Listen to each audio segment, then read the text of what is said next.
Welcome छात्रों, स्वागत है आपका अपने YouTube channel Fatehpur education centre पर। आज हम विज्ञान के विषय में चर्चा करेंगे। कक्षा 10 की यूपी बोर्ड की परीक्षाएं शुरू हैं, यानी विज्ञान का पेपर भी एकदम से नजदीक आ गया है। तो आप लोग कुछ ऐसे क्वेश्चन है जो हर वर्ष यूपी बोर्ड की परीक्षा में पूछे जाते हैं, लगातार पूछे जाते हैं, उन प्रश्नों से यूपी बोर्ड कहीं अछूता नहीं रहा है। यानी कहने का हमारा तात्पर्य यह है कि ऐसे वो कभी भी ऐसा नहीं हुआ कि उन प्रश्नों से यानी उन टॉपिक से किसी भी वर्ष यूपी बोर्ड की परीक्षा में ना पूछा गया हो, यानी प्रश्न ना आया हो।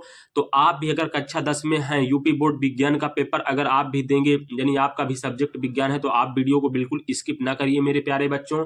आप इसको पढ़ लीजिए, हम प्रश्न बता देंगे। आपने जो नोट्स बनाई हो उस नोट्स में आपने अपने तरीके से अगर उस प्रश्न को लिखा हो तो आप वहां से भी याद कर लेंगे, लेकिन हम आपको प्रश्न बता देंगे कि कौन सा प्रश्न आपको पढ़कर जाना है, जो कि हर वर्ष पूछा जाता है। हम सोच रहे हैं कि आप आप भरसक प्रयास करते हैं, मेहनत करते हैं, तो आप जैसे सब क्वेश्चन पर ध्यान देते हैं, अदर क्वेश्चन पढ़ते हैं, मोस्ट इंपॉर्टेंट जो आपने नोट्स बनाई है उसको भी आप अध्ययन करते हैं, तो आप इन प्रश्नों पर भी फोकस करें, क्योंकि ये हर वर्ष पूछे जाने वाले हैं। क्योंकि हम हर वर्ष का देखते हैं पेपर। तो देखिए हमारे पास ये 2019 का पेपर है, विज्ञान का पेपर अभी हम इसमें देख रहे थे, और 18 में भी देखे, 19 का भी देखे, 20 का भी देखे, 21 का। तो हर वर्ष पूछा गया है बेटा, हर वर्ष पूछा जाता है। और जो 21 वाला है वो तो प्रोमोटेड वाला है, प्रोमोटेड 21 का नहीं है, लेकिन 22 वाला और 20-19 का ये हर वर्ष पूछा गया है। तो आप बिल्कुल वीडियो के अंत तक बने रहिए, हम बताते हैं कौन सा प्रश्न है। देखिए ये क्या है कि देखिए हम शुरू करते हैं। देखिए विज्ञान का पेपर हमारे पास है। देखिए आपने पढ़ा होगा समंजन क्षमता किसे कहते हैं, ये क्वेश्चन हर वर्ष पूछा जाता है। ठीक है बेटा, आपने नोट्स जरूर, मैं उम्मीद करता हूँ आपने नोट्स जरूर बनाई होगी, बनाई है ना आप लोगों ने नोट्स, जो हमारे गुरुजन बनवाते हैं, जो हमारे टीचर लोग बनवाते हैं विद्यालय में। आप लोग रेगुलर क्लास जाते रहोगे, कक्षा 10 में सभी बच्चे रेगुलर ही क्लास जाते हैं, तो आपने ये नोट्स बनाई होगी। तो इसका आंसर क्या है, देखिए आपको बहुत से टीचर घुमा फिरा के लिखा देते हैं, तो समझ में नहीं आता। तो आपको इतना लिखना है, वह क्षमता होती है, समंजन क्षमता वह क्षमता होती है। देखिए हमने सीधा यहाँ से स्टार्टिंग कर दिया, वह क्षमता होती है। डायरेक्ट लिखने में वीडियो में दिक्कत होती है और ज्यादा समय आपका वेस्ट हो जाता है, इसीलिए सीधा लिखकर नहीं बताते, पहले से लिखकर मैटर तैयार कर लेते हैं कि ताकि आपका ज्यादा समय भी ना बेटा वेस्ट हो और आप सीख भी सके, है ना, क्योंकि आप लोगों के लिए एक एक मिनट बहुत है, इतनी समय है ना। हाँ, तो वह क्षमता होती है, समंजन क्षमता वह क्षमता होती है जिसके कारण आंख अपनी फोकस दूरी को समायोजित करके, क्या, आंख अपनी फोकस दूरी को समायोजित करके निकट और दूर की वस्तुओं को रेटिना पर फोकस करता है। ठीक है, क्या करता है, निकट और क्या करता है बेटा, निकट और दूर की वस्तुओं को रेटिना पर फोकस करता है। ठीक है, सामान्य अवस्था में आपको देखिए बेटा, सामान्य अवस्था में नेत्र की क्षमता डायप्टर की होती है। देखिए यहाँ पर एक मानव की आंख के लिए सबसे निकट और दूरी के दृष्टि बीच की दूरी दृष्टि परास कहलाती है। लेकिन यहाँ पर क्वेश्चन दूसरा मतलब और बढ़ा चढ़ा के लिखा गया है, तो आपको सीधा बेटा कितना लिख देना है स्टार्ट में।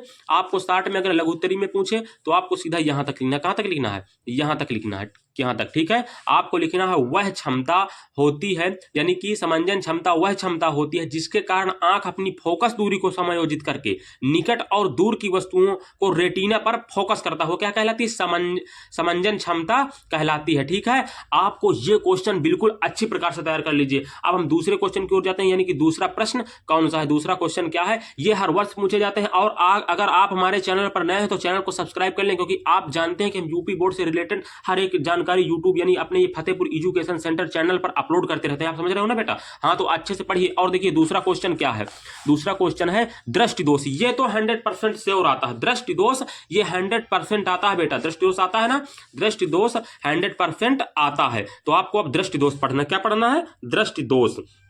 तो देखिए दृष्टि दोष में आपका क्या है, दृष्टि दोष आपको पढ़ना, चलो हम इसको देखो क्लोज कर देते हैं, आपका ध्यान उधर जाएगा। तो जब नेत्र में दृष्टि दोष, अगर या इसको भी आप अपने नोट्स में पढ़ लीजिए, आप अपनी नोट्स में, क्योंकि आपके जो हमारे जो टीचर होते हैं अपने अपने हिसाब से लिखाते हैं ना, इसको आपको अपने हिसाब से पढ़ लेना है। दृष्टि दोष आपको पढ़ना है जब नेत्र में प्रतिबिंब रेटिना के आगे पीछे बनता है, समझिए बेटा, जब नेत्र में प्रतिबिंब यानी जो प्रतिबिंब बनता है आपके नेत्र में रेटिना के आगे पीछे, आपको रट्टा मारना है, ये मतलब आपको प्रैक्टिकली करने का समय है नहीं। हाँ, तो आप सीधा सीधा पढ़िए। जब नेत्र में प्रतिबिंब रेटिना के आगे पीछे बनता है तब वस्तु स्पष्ट नहीं दिखाई देती, स्पष्ट दिखाई नहीं देती, ठीक है, तथा धुंधली दिखाई देती है। यह स्थिति तब उत्पन्न होती है जब नेत्र की समंजन क्षमता प्रतिबिंब को रेटिना पर बनाने के लिए कम हो जाती है, ठीक है, बनाने के लिए कम हो जाती है, यह पूर्णतः समाप्त हो जाती है। इसी को दृष्टि दोष कहते हैं, ठीक है। आप अच्छी प्रकार से इनको तैयार कर लीजिए। ये हमने छांट कर देखा है, कई वर्ष यूपी बोर्ड का जो पेपर है, कई वर्षों का पेपर हमने मिलाया है, ये हर वर्ष पूछा जाता है। आप इनको जरूर बेटा याद कर लीजिए। और हम विज्ञान से रिलेटेड अगर और क्वेश्चन मिलते हैं कि हर वर्ष पूछे जाने वाले और संभवतः ज़्यादा से ज़्यादा पूछे जाने वाले, तो हम उस पर और वीडियो बनाएंगे। और आप चैनल पर नए हैं तो प्लीज़ चैनल को सब्सक्राइब जरूर कर लीजिए। अच्छे से पढ़िए, अपने माता पिता का नाम रोशन कीजिए। धन्यवाद।